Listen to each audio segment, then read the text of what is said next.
दोस्तों आज हम आपको एक ऐसे देश के बारे में जानकारी देने जा रहे हैं जिसने अपनी भाषा को बचाने के लिए युद्ध लड़ लिया। एक ऐसा देश जहां के लोग क्रिकेट के खेल को बस एंजॉय नहीं करते बल्कि जीते हैं। 700 से ज्यादा नदियां बहती हैं इस देश में। इस देश की कुल लैंड में से 67% पे खेती की जाती है। इसी देश में है दुनिया का सबसे बड़ा बीच भी। इस कंट्री की कैपिटल सिटी को सिटी ऑफ मॉस्क्स कहा जाता है। यहाँ के लोग 365 दिन भी मांस भात खाकर खुश रह सकते हैं। इस देश की सबसे बड़ी समस्या है यहाँ आने वाली बाढ़। दोस्तों आज हम आपको अपने पड़ोसी मुल्क बांग्लादेश के बारे में रोचक जानकारियां देने जा रहे हैं। बस आपसे एक ही रिक्वेस्ट है कि आप इस वीडियो को अंत तक जरूर देखिएगा। दोस्तों सबसे पहले आपको बता दूं कि इस देश का ऑफिशियल नेम है पीपल्स रिपब्लिक ऑफ बांग्लादेश। इस देश की टोटल पॉपुलेशन है तकरीबन 16 करोड़ और जनसंख्या के मामले में ये दुनिया का 8वां सबसे बड़ा देश है। वही बात की जाए टोटल लैंड एरिया की तो ये देश 1,30,170 स्क्वायर किलोमीटर में फैला हुआ है। यहाँ की पॉपुलेशन डेंसिटी की बात करें तो यहाँ पर 1265 लोग आपको पर स्क्वायर किलोमीटर पे नजर आते हैं।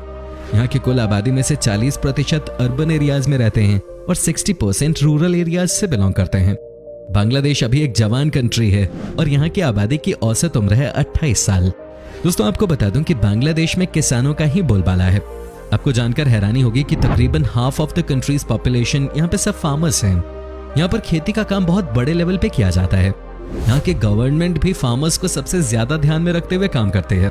कहने का मतलब यह है कि अगर यहाँ के एक आध बड़े शहरों को छोड़ दिया जाए तो सब आपको किसान ही मिलेंगे। दोस्तों बांग्लादेश का मतलब क्या आप जानते हैं? अगर नहीं तो हम आपको बता देते हैं। ये 2 वर्ड से बना हुआ है। एक है बांग्ला जिसका मतलब होता है ऐसे लोग जो बंगाली जानते हैं और दूसरा है देश यानी कि कंट्री। कहने का मतलब यह है कि यह है बांग्ला बोलने वालों का देश।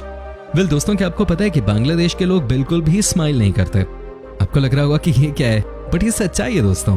आपको जानकर हैरानी होगी कि यहाँ पर माना जाता है कि जो बात करने पे हंसते हैं वो इमेच्योर होते हैं। तभी तो यहाँ पर ज्यादातर लोग एंग्री यंग मैन बन के ही रहते हैं। मतलब ये दुनिया का पहला ऐसा देश होगा जहाँ पर हंसने वालों को इमेच्योर कहा जाता है। दोस्तों आपको बता दूं कि बांग्लादेश को अलग कंट्री का तमगा देने में सबसे बड़ा योगदान भारत का ही रहा है। जी हाँ, कभी ये देश ईस्ट पाकिस्तान कहलाता था, लेकिन 1971 में भारत की मदद से पाकिस्तान को इस देश से खदेड़ दिया गया। भारतीय सैनिकों के आगे पाकिस्तान ने घुटने टेक दिए और भारत ने बांग्लादेश को पाकिस्तान से आजाद करवा दिया। 1971 में इस देश की पहचान बनी। दोस्तों आपको तो ये बात पता ही होगी कि इस देश की राजधानी है ढाका। कहते हैं यहाँ पर आपको हर कोने में एक मस्जिद नजर आता है। अब जहां भी जाएं आपको एक मस्जिद जरूर नजर आएगा। दोस्तों इसी की वजह से इसे मस्जिदों का शहर भी कहा जाता है। यहाँ के कई मस्जिद तो इतने खूबसूरत हैं कि मानो इसे देखकर आप खुशी हो जाओगे। यहाँ पर टूरिस्ट भी बड़ी संख्या में आते हैं। वेल दोस्तों चूंकि ये है बंगाली कल्चर तो यहाँ के लोग मछली को कैसे इग्नोर कर सकते हैं। जी हाँ, यही वजह है कि बांग्लादेश में आपको सबसे ज्यादा मछली चावल खाने को मिलता है। ये यहाँ की सबसे पॉपुलर डिश है। कहते हैं कि यहाँ पर कम से कम रेट में और ज्यादा से ज्यादा रेट में भी मछली चावल खाने को मिल जाता है। यहाँ पर एक टाइम तो सबको फिश चाहिए ही चाहिए। वेल फ्रेंड्स, जब बात हो रही है मछली की तो आपको ये भी बता दूं कि बांग्लादेश में लोग मछलियों को अपने घर में ही रखते हैं। जी हाँ, इसकी वजह यह है कि यहाँ के लोगों का मानना है कि अगर आप कोई भी काम करने के लिए निकल रहे हैं और घर में ही तैरती हुई मछली आपने देख ली तो समझिए कि आपका वो काम बन जाएगा। जी हाँ, यहाँ पर मछली पालना शुभ माना जाता है। वैसे ये हमारे देश के लोग भी मानते हैं। दोस्तों क्या आपको पता है कि दुनिया की जितनी भी गारमेंट्स कंपनीज हैं उनका प्रोडक्शन बांग्लादेश में ही होता है। दुनिया की टोटल गारमेंट इंडस्ट्री का 60% प्रोडक्शन वर्क इस देश में ही होता है। इसकी वजह से यहाँ की महिलाओं की स्थिति पहले से कहीं ज्यादा बेहतर हुई है। सबके पास जॉब्स हैं, सब पहले से कहीं ज्यादा खुश हैं। बांग्लादेश की इकोनॉमी को भी इससे काफी बूस्ट मिली है। लेकिन वो कहते हैं ना कि हर चीज का साइड इफेक्ट भी होता है, वो भी दिख रहा है यहाँ पे। कहते हैं कि जिस फैक्ट्री में ज्यादातर वर्कर्स काम करते हैं वो काम करने लायक नहीं है। साल 2013 में यहाँ पर 1000 से ज्यादा वर्कर्स की मौत एक दुखद हादसे में हो गई थी। वेल फ्रेंड्स, एक सबसे बड़ी बीमारी जो इस देश को अंदर ही अंदर खाए जा रही है वो है करप्शन। जी हाँ, कहते हैं कि यहाँ पर नीचे से लेकर ऊपर तक भयानक करप्शन है। यहाँ पर बिना पैसे लिए दिए किसी का कोई काम ही नहीं होता। यहाँ पर घोटालों की वजह से सब परेशान हैं, लेकिन न तो लेने वाले रुक रहे हैं और नहीं देने वाले। दोस्तों आज के दिन भी बांग्लादेश को बहुत ही गरीब कंट्री माना जाता है। कहते हैं कि यहाँ पर 32% लोग आज के दिन भी गरीबी रेखा के नीचे ही रहते हैं। यहाँ पर जो गरीब लोग हैं उनकी हालत बहुत खराब है। वेल कहते हैं कि इन लोगों की स्थिति इतनी खराब है कि ये एक टाइम का खाना खाकर ही अपना समय काट रहे हैं। इनकी मदद यहाँ की सरकार भी नहीं कर पा रही है। क्या आपको पता है कि बांग्लादेश के बहुत सारे लोग भारत में भी इलीगल तरीके से रह रहे हैं? जी हाँ, ये बात सच है। अगर आप बड़े शहरों की बात करें तो आपको सबसे ज्यादा दिल्ली में बांग्लादेशी लोग मिल जाएंगे। ये आपको बताएंगे नहीं कि बांग्लादेश से आए हैं, लेकिन आप इन्हें अच्छे से पहचान सकते हैं। इनफैक्ट बांग्लादेश की महिलाएं बड़ी संख्या में घरों में साफ सफाई का काम करती हैं। असम में भी बांग्लादेश से आए हुए लोगों की संख्या बहुत ज्यादा है। फिर दोस्तों, दुनिया के ज्यादातर देशों में 4 सीजन्स होते हैं, लेकिन बांग्लादेश के लोगों का मानना है कि उनके देश में 6 सीजन्स होते हैं। और वो सीजन्स हैं summer, monsoon, autumn, late autumn, winter और स्प्रिंग। वैसे यही मौसम मोरलेस हमारे देश में भी आते हैं, लेकिन हम 4 ही सीजन्स मानते हैं, लेकिन बांग्लादेश में इन्हें 6 में कैटेगराइज किया गया है। दोस्तों, कुछ चीजें ऐसी हैं जिसे बांग्लादेश के लोगों को जल्द से जल्द बदलना चाहिए, और उनमें से सबसे बड़ी चीज है यहाँ की गंदगी। कहते हैं कि ये देश बहुत ही गंदा है। यहाँ पर आपको हर जगह गंदगी ही गंदगी नजर आएगी। इनफैक्ट कहते हैं कि ढाका दुनिया का सबसे गंदगी से भरा कैपिटल है। यहाँ की गवर्नमेंट इसको लेकर काम कर रही है, लेकिन आज तक कुछ भी ठीक नहीं हो पाया है। चलिए उम्मीद करते हैं कि कम से कम साफ सफाई का ख्याल यहाँ के लोग अपने आसपास के एरियाज में ही रखें। वेल दोस्तों, जैसा कि मैंने आपको पहले ही बता दिया कि इस देश में कुल मिलाकर 700 से ज्यादा नदियां बहती हैं, लेकिन दुनिया की दूसरी सबसे तेज नदी भी इसी देश में है, जिसके वेव्स किसी समुद्र से कम नहीं है। दोस्तों, इस नदी का नाम है पद्मा।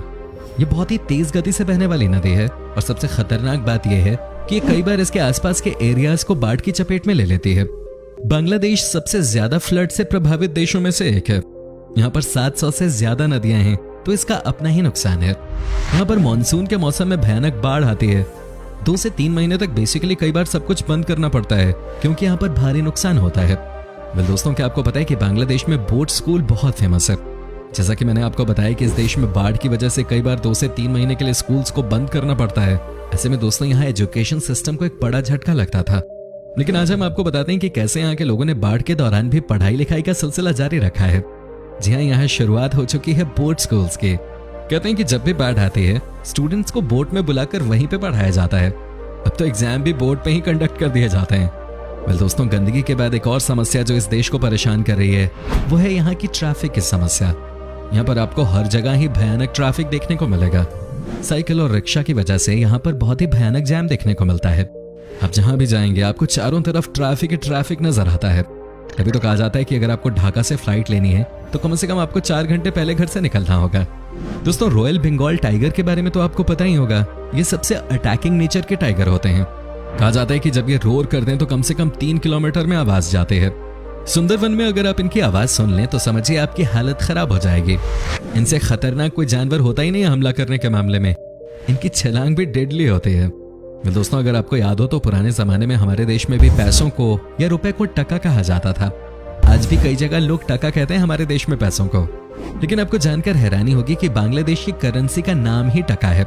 इसी से आप अंदाजा लगा सकते हैं कि बांग्लादेश और भारत में कितनी सिमिलैरिटीज हैं। यहाँ के लोगों की सोच भी बहुत हद तक हमारे देश के बंगाली फैमिलीज से मिलती है। वैसे आपको बता दें कि इनकी करेंसी की वैल्यू इंडियन रुपीस के मुकाबले कम है। दोस्तों, क्या आपको इस देश का झंडा याद है? अगर नहीं तो ये देख लीजिए। इस झंडे में आपको 2 रंग नजर आ रहे होंगे, एक है लाल तो दूसरा है हरा। अब हम आपको इसका मतलब भी बता देते हैं। फिर दोस्तों, लाल का मतलब है कि यहाँ के लोगों ने खून दिया है देश को पाकिस्तान से आजाद कराने में। तो वहीं ग्रीन यानी कि हरे का मतलब है खेती और खुशहाली। बांग्लादेश में लोगों को अखबार पढ़ना बहुत पसंद है, तभी तो यहाँ 2000 से ज्यादा अखबार और मैगजीन्स प्रकाशित की जाती हैं। अब समझिए कि अलग अलग 2000 से ज्यादा पब्लिकेशंस। समझ में नहीं आता कि वाकई में बांग्लादेश में अखबारों का इतना बड़ा काम है क्या। दोस्तों, जैसे कि मैंने आपको सबसे पहले ही बता दिया था कि ये दुनिया का एकमात्र देश है जिसने अपनी भाषा बचाने के लिए कई सालों तक लड़ाई लड़ी। आपको बता दूं कि पहले बांग्लादेश को ईस्ट पाकिस्तान के नाम से जाना जाता था, लेकिन यहाँ के लोग बांग्ला बोलते थे और पाकिस्तान में उर्दू को नेशनल लैंग्वेज बना दिया गया। ईस्ट पाकिस्तान में भी इसे जबरदस्ती थोप दिया गया, जो कि यहाँ के लोग मानने को तैयार नहीं थे। इस चक्कर में कई सालों तक लड़ाई चलती रही और अंत में 1971 में भारत की मदद से बांग्लादेश को आजाद करवा दिया गया। दोस्तों, क्या आपको पता है कि बांग्लादेश के पास ही है दुनिया का सबसे बड़ा अनइंटरप्टेड सी बीच। इसका नाम है बाजार बीच, जो कि 120 किलोमीटर लंबा है। कहने का मतलब यह है कि आप इस बीच को अगर पूरा देखना चाहते हैं तो आपको 2 दिन का समय लग जाएगा। सोचिए, 120 किलोमीटर लंबी बीच। वैसे दोस्तों, आपको बता दूं कि इसी बीच पर बांग्लादेश का सबसे बड़ा मार्केट भी लगता है। वेल दोस्तों, यहाँ के लोगों में न सिर्फ मछली खाना प्रसिद्ध है, बल्कि यही मछली इनके घर को भी चलाती है। बांग्लादेश फिश का एक बहुत बड़ा एक्सपोर्टर है। इस देश से समुद्री मछलियों को एशिया के दूसरे देशों में भेजा जाता है। चीन आजकल बांग्लादेश से बहुत सामान खरीद रहा है, लेकिन बांग्लादेश को भी सतर्क रहने की जरूरत है, क्योंकि चीन ने आज तक जिन लोगों के साथ भी बिजनेस रिलेशंस बनाए हैं, अंत में उन्हें कंगाल बना दिया है। well, दोस्तों, अंत में हम आपको इस देश के बारे में यही बताना चाहेंगे कि बांग्लादेश के लोगों के बीच में क्रिकेट बहुत पॉपुलर है। यहाँ पर आपको हर गली में बच्चे क्रिकेट खेलते हुए दिख जाएंगे। कहते हैं कि यहाँ पर ये खेल ही है जिसने सबको एक साथ बांध कर रखा हुआ है। यहाँ पर जब भी कोई इंटरनेशनल मैच होता है तब स्टेडियम्स हाउसफुल रहते हैं। तब यहाँ के नज़ारे ही अलग होते हैं। पूरे देश में ही जोश का माहौल होता है। कई बार तो ऐसा लगता है कि क्रिकेट में बांग्लादेश की टीम नहीं बल्कि पूरा का पूरा देश ही खेल रहा है। वैसे क्रिकेट के बाद फुटबॉल को भी यहाँ पे काफी पसंद किया जाता है। पाकिस्तान की तरह फुटबॉल बनाने की कई सारी फैक्ट्रीज बांग्लादेश में भी हैं और यहाँ से इन्हें एक्सपोर्ट किया जाता है। तो दोस्तों, ये था बांग्लादेश। कैसा लगा हमें कमेंट करके जरूर बताएं। क्या आप कभी गए हो बांग्लादेश, और अगर गए हो तो आपका एक्सपीरियंस कैसा रहा, ये भी हमारे साथ शेयर जरूर कीजिएगा।